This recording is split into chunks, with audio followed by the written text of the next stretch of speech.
In this video, I'm going to be talking about bristlenose plecos, and in particular, just how often bristlenose plecos will breed or spawn. So bristlenose plecos are pretty common in the pleco hobby and in the fish hobby in general, and they're often referred to as almost the gateway drug to pleco breeding and fish breeding as a whole. And that's because they breed like rabbits and they are very easy to breed. They'll even breed in some pretty difficult environments where maybe the water quality isn't the best. They'll still churn out babies left and right. So some people will ask the question, just how often will bristlenose plecos breed? So before I answer that question, I want to provide you with a little background on myself. I breed exotic plecos, and I've been doing it since 2018, I want to say. And I actually started with bristlenose plecos. They were my gateway pleco. I started with them, I practiced with them, and then I moved on to different plecos like the L260 Queen Arabesque, the L333. I'm now breeding L046 zebra plecos, and I'm breeding pretty much every variety of bristlenose pleco you can get, long fin, short fin, all the different color variants. And I've been doing this for a few years now, and I do it on my YouTube channel. You can find lots of different videos on pleco breeding, but I've done it so long that I've began documenting just how often my bristlenose plecos will breed, and I actually document the exact dates that they spawn, and I now have 1 year's worth of data to share with you. So, unlike some other YouTubers who might drag out a video like this for 10 minutes so they could stick lots of ads in the video, I'm just going to get right to the punch here. This is the data I collected. What's great about bristlenose plecos is, unlike some other plecos, they're not seasonal breeders. They'll breed for you pretty much year-round. If you look at this data here, they might take a month off here and there, maybe even sometimes 2 months, but I got 8 spawns in a 12-month period from one pair of long-fin super red bristlenose plecos.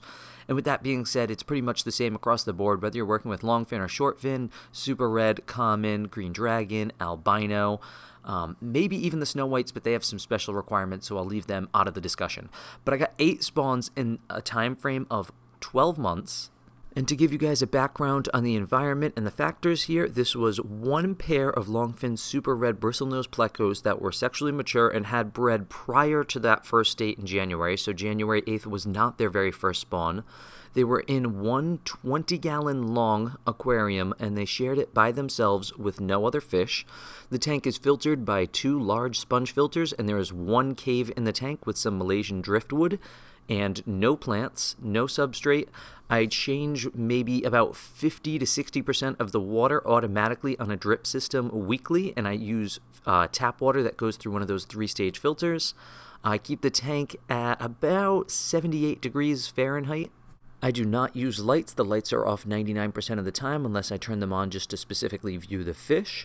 I feed them French cut green beans out of a can, canned mushrooms, and I also occasionally throw in some algae wafers. Now, I do strongly believe that you can achieve these same results or similar results without meeting every single one of the environmental factors that I just listed. I have bred a pair of bristlenose plecos in a 10-gallon tank before, as long as the tank is very well filtered, a lot of good water changes, and there's no other fish in the tank. I think it's doable. I think a 20 long can support a trio of 2 females and a male without any other fish, really. I haven't run any trios yet of bristlenose plecos, but I do know a lot of people swear by it, and they get even more spawns than what I just listed there. They get double spawns where one female will go in after another, and the male will be sitting on 2 batches of eggs at once, and suddenly you get 100+ babies, and that could be something worth trying. I haven't tried out a trio yet. I am going to be trying out trios probably in the near future, so hopefully I'll have some data to report on that. And if I had to take a rough guess at how many bristlenose babies I get on each one of these spawns, I think I'd estimate somewhere between 35 to 50. I do know some people report getting higher amounts, maybe something like 75. I think, you see higher amounts like that. It could also be a case where maybe the female hasn't spawned in a few months and it has had more time to build up eggs, but with mine spawning on a monthly basis, I believe I'm seeing somewhere in the 35 to 50 range. I never really count them. I do count my hypensistrus spawns, but I never really bother counting my ancistrus or bristlenose spawns, but that's just my rough estimate. But I'm not going to dive too much into those topics of how many babies per spawn or how to raise the babies. That might be a video for another time. I just wanted to share with you guys how many spawns I'm getting out of a bristlenose pleco pair per year, in hopes of helping some of you guys who might also be looking to breed for profit. The one thing I can't stand is on online forums and pages where people say you can't breed Plecos for profit, there'll never be profit in it. That's just false. You got to be definitely thrifty, and you got to be good about your accounting and tracking what goes in and what goes out, and investing in breeders and reinvesting your money every time you make money, until you get to a point where you really have a good set of breeders and a lot of tanks and all of that. But you can breed for profit, and information like this, I hope, will help some of you figure out how you can also breed for profit.